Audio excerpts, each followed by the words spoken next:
CM ಸಿದ್ದರಾಮಯ್ಯನವರ ಪಾಲಿಗೆ ಇವತ್ತು ಬಿಗ್ ಡೇ. ಕಾರಣ ಮೂಡಾ ಹಗರಣಕ್ಕೆ ಸಂಬಂಧಪಟ್ಟಂತೆ ಲೋಕಾಯುಕ್ತ ತನಿಖೆಯನ್ನು ನಡೆಸಿತ್ತು. ಅದರ ವರದಿಯನ್ನು ಇವತ್ತು ಕೋರ್ಟ್ಗೆ ಸಬ್ಮಿಟ್ ಮಾಡ್ತಾ ಇದೆ. ಸಿಎಂ ಸಿದ್ದರಾಮಯ್ಯ ಅವರಿಗೆ ಇವತ್ತು ಬಿಗ್ ಡೇ. ಅವರ ವಿರುದ್ಧದ ಮೂಡಾ ಪ್ರಕರಣಕ್ಕೆ ಸಂಬಂಧಪಟ್ಟಂತೆ ಮೂಡಾ ಹಗರಣದ ತನಿಖಾ ವರದಿಯನ್ನು ಇವತ್ತು ಲೋಕಾಯುಕ್ತ ಸಲ್ಲಿಕೆ ಮಾಡ್ತಾ ಇದೆ. ಹೈಕೋರ್ಟ್ಗೆ ತನಿಖಾ ವರದಿಯನ್ನು ಸಲ್ಲಿಸಲಿದೆ ಲೋಕಾಯುಕ್ತ ಟೀಮ್. ಸೋಮವಾರದಂದು ವಿಚಾರಣೆ ನಡೆಯುತ್ತೆ. ಅಲ್ಲಿ ಸಿಬಿಐಗೆ ಕೊಡಬೇಕಾ ಬೇಡವಾ ಅನ್ನೋದು ನಿರ್ಧಾರವಾಗುತ್ತೆ. ಬಟ್ 1,000ಕ್ಕೂ ಹೆಚ್ಚು ಪುಟಗಳ ಕಡತವನ್ನು ಈಗ ರೆಡಿ ಮಾಡಿಕೊಂಡಿರುವಂಥದ್ದು. ಇವತ್ತು ಸಿಎಂ ಸಿದ್ದರಾಮಯ್ಯನವರ ಪಾಲಿಗೆ ಏನಾಗುತ್ತೆ ಅನ್ನುವಂತಹ ಕುತೂಹಲ ಸಹಜವಾಗಿಯೇ ಇದೆ. ಸೊ ಈ ವಿಚಾರಕ್ಕೆ ಸಂಬಂಧಪಟ್ಟಂತೆ ಮತ್ತಷ್ಟು ಡೀಟೇಲ್ಸ್ ಸಿಗ್ತಾ ಇದೆ, ನೋಡ್ತಾ ಹೋಗೋಣ. ಸಿಎಂ ಸಿದ್ದರಾಮಯ್ಯ ವಿರುದ್ಧ ಪ್ರಾಸಿಕ್ಯೂಷನ್ ವಿಚಾರಕ್ಕೆ ಸಂಬಂಧಪಟ್ಟಂತೆ ಡಿವಿಷನಲ್ ಬೆಂಚ್ನಲ್ಲಿ ಇದರ ಬಗ್ಗೆ ಮೇಲ್ಮನವಿಯನ್ನ ಸಲ್ಲಿಸಿದ್ದಾರೆ. ಇವತ್ತು ಹೈಕೋರ್ಟ್ನಲ್ಲಿ ವಿಚಾರಣೆ ನಡೀಲಿಕ್ಕಿದೆ. ಹೈಕೋರ್ಟ್ನ ವಿಭಾಗೀಯ ಪೀಠದಲ್ಲಿ ಅರ್ಜಿಯನ್ನ ವಿಚಾರಣೆಗೆ ಕೋರ್ಟ್ ಕೈಗೆತ್ತಿಕೊಳ್ತಾ ಇದೆ.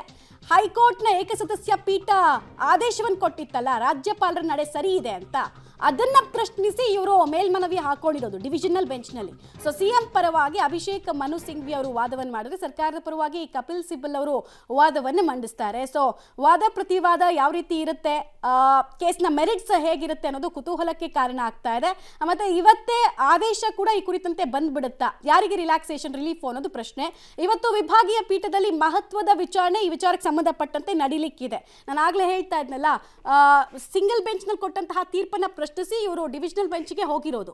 ಅರ್ಜಿಯಲ್ಲಿ ಮಧ್ಯಂತರ ತಡೆಯನ್ನ ಪಡೆಯೋದಕ್ಕೆ ಯತ್ನಿಸಬಹುದು. ರಿಲೀಫ್ಗೋಸ್ಕರನೇ ಅವ್ರು ಹೋಗಿರೋದು. ಸಹಜವಾಗಿ ಅವ್ರ ವಾದ ಹಾಗೆ ಇರುತ್ತೆ. ಮಧ್ಯಂತರ ತಡೆಯ ಮೂಲಕ ತನಿಖೆಯ ದೃಷ್ಟಿಯಲ್ಲಿ ಏನಾಗುತ್ತೆ ಅನ್ನೋದು ಕುತೂಹಲ ಕಾರಣ ಆಗ್ತಾ ಇದೆ. ಅಂದರೆ ಒಂದು ವೇಳೆ ಸ್ಟೇ ಕೊಟ್ಟರೆ ಈಗ ಅದು ತನಿಖೆ ಮೇಲೆ ಕೂಡ ಪ್ರಭಾವ ಬೀರುತ್ತೆ. ಏಕಸದಸ್ಯ ಪೀಠದಲ್ಲಿ ನಡೀತಾ ಇರುವಂತಹ ಅರ್ಜಿಗೆ ತಡೆಯನ್ನು ಕೊಡೋದಕ್ಕೆ ಬರುತ್ತಾ ಅನ್ನೋದು ಕುತೂಹಲದ ಪ್ರಶ್ನೆ. ಯಾಕಂದರೆ ಲಾಸ್ಟ್ ಟೈಮ್ ಏಕಸದಸ್ಯ ಪೀಠದಲ್ಲಿ ತೀರ್ಪು ಕೊಡಬೇಕಾದ್ರೆ ಅನೇಕ ವಿಚಾರಗಳನ್ನ ಕೋರ್ಟ್ ಮಾಡಿದ್ರು ಅಲ್ಲಿ ನ್ಯಾಯಾಧೀಶರು. ಸೊ ಇನ್ನೊಂದು ವಿಚಾರ ಅಂದರೆ CBI ವಿಚಾರಣೆ ಕೊಡಬೇಕು ಅಂತ ಕೂಡ ಕೇಳಿದ್ದಾರೆ. ಡೀಟೇಲ್ಸ್ ಕೊಡ್ತಾರೆ ಮುರಳಿ. ಇವತ್ತಿನ ವಿಚಾರಣೆ ಬಹಳ ಇಂಪಾರ್ಟೆನ್ಸನ್ನು ಪಡ್ಕೊಳ್ತಾ ಇದೆ. ಏನೇನು ಎಕ್ಸ್ಪೆಕ್ಟೇಷನ್ ಇಟ್ಕೊಳ್ಬೋದು ನಾವು, ಏನಾಗ್ಬೋದು?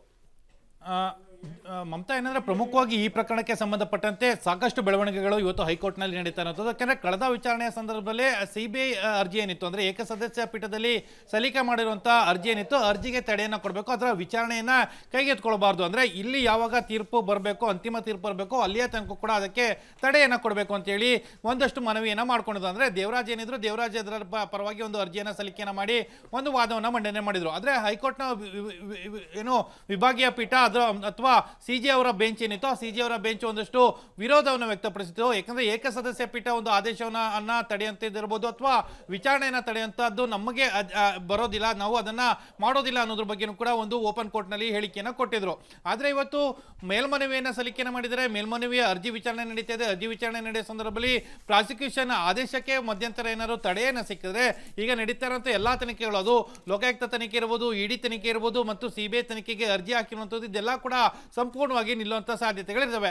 ಆ ಹಿನ್ನೆಲೆಯಲ್ಲಿ ಇಂಟ್ರೀಮ್ ಅಪ್ಲಿಕೇಶನ್ ಕೂಡ ಮೂವ್ ಆಗಿರುವಂಥದ್ದು. ಇಂಟ್ರೀಮ್ ಅಪ್ಲಿಕೇಶನ್ಗೆ ಸಂಬಂಧಪಟ್ಟಂತೆ ವಾದ ಮಂಡನೆಯನ್ನ ಮಾಡ್ತಾರೆ. ಇವತ್ತು ಸರಿಸುಮಾರು 11 ಗಂಟೆಯ ಒಳಗಾಗಿ ವಿಚಾರಣೆಗೆ ಬರ್ತಾ ಇದೆ. 11 ಗಂಟೆಯ ಸಂದರ್ಭದಲ್ಲಿ ವಿಚಾರಣೆಗೆ ಬಂದ ಸಂದರ್ಭದಲ್ಲಿ ಯಾವ್ಯಾವ ಅಂಶಗಳನ್ನ ಮುಂದಿಡ್ತಾರೆ, ಜೊತೆಗೆ ಏಕಸದಸ್ಯ ಪೀಠ ಕೊಟ್ಟಿರುವಂತಹ ಆದೇಶದ ಲೋಪದೋಷಗಳೇನು ಮತ್ತು 17A ಪ್ರಮುಖವಾಗಿ ಇವರು ವಾದವನ್ನು ಮಂಡನೆ ಮಾಡ್ತಾ ಇರುವಂತದ್ದೇ 17A ವಿಚಾರವಾಗಿ ವಾದವನ್ನ ಮಂಡನೆ ಮಾಡ್ತಾ ಇರುವಂತದ್ದು. ಆ ವಿಚಾರಕ್ಕೆ ಯಾವ ರೀತಿಯ ಪೂರಕ ದಾಖಲೆಗಳು ಮತ್ತು ಪೂರಕ ಆದೇಶಗಳು, ಅಂದ್ರೆ ಸುಪ್ರೀಂ ಕೋರ್ಟ್ನ ಆದೇಶ ಇರ್ಬೋದು, ಹೈಕೋರ್ಟ್ನ ಆದೇಶಗಳಿರ್ಬೋದು, ಇವೆಲ್ಲನೂ ಕೂಡ ಕೋರ್ಟ್ನ ಮುಂದೆ ಯಾವ ರೀತಿಯಲ್ಲಿ ತರ್ತಾರೆ ಮತ್ತು ಜಡ್ಜನ್ನ ಯಾವ ರೀತಿ ಕನ್ವಿನ್ಸ್ ಅನ್ನ ಮಾಡ್ತಾರೆ, ಮಧ್ಯಂತರ ಆದೇಶವನ್ನು ಪಡ್ಕೊಳ್ಳೋಕೆ ಅನ್ನೋದ್ರ ಬಗ್ಗೆ ಕೂಡ ಸಾಕಷ್ಟು ಕುತೂಹಲ ಇರುವಂಥದ್ದು. ಒಂದು ರೀತಿಯಲ್ಲಿ ಮಧ್ಯಂತರ ಆದೇಶ ಏನಾದರೂ ಕೊಟ್ಟು ಇಡೀ ಪ್ರಾಸಿಕ್ಯೂಷನ್ ಏನು ಪ್ರಕ್ರಿಯೆ ಏನಿತ್ತು ಅದಕ್ಕೆ ತಡೆಯನ್ನು ಕೊಟ್ಟರೆ, ಇಡೀ ತನಿಖೆಗಳು ಅಂದ್ರೆ ತನಿಖಾ ಸಂಸ್ಥೆಗಳು ನಡೀತಾ ಇರೋ ತನಿಖೆಗಳೆಲ್ಲ ಸಂಪೂರ್ಣವಾಗಿ ನಿಲ್ಲುವಂಥದ್ದು. ಆ ಹಿನ್ನೆಲೆಯಲ್ಲಿ ಇವತ್ತಿನ ಆದೇಶ ಒಂದು ರೀತಿಯಲ್ಲಿ ಮಹತ್ವವನ್ನು ಪಡ್ಕೊಳ್ಳುವಂಥ ಸಾಧ್ಯತೆಗಳು ಕೂಡ ಇರುವಂಥದ್ದು. ಮಮತಾ, ಧನ್ಯವಾದ ಮುರಳಿ ತಮ್ಮ ಮಾಹಿತಿಗಾಗಿ.